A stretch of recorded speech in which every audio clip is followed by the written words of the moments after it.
Happy birthday to you. Rakshasa बरोबर. Good.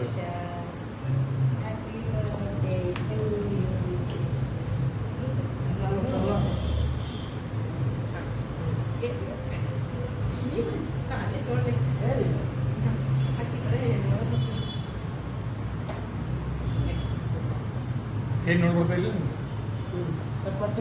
ಹಾಂ ಮಾಡ್ಕೊಂಡ್ರಿ ವಾವ್ ಏ ಪೈಲ ಕೇಕ್ ಯಾರು ತಿಂತಾರೋ ರಕ್ಷಾ ಇಲ್ಲ ರಕ್ಷಾ ತಿಂತಾಳ ಅದೇ ರಕ್ಷಾ ಆ ಮಾಡವು ಇಲ್ಲ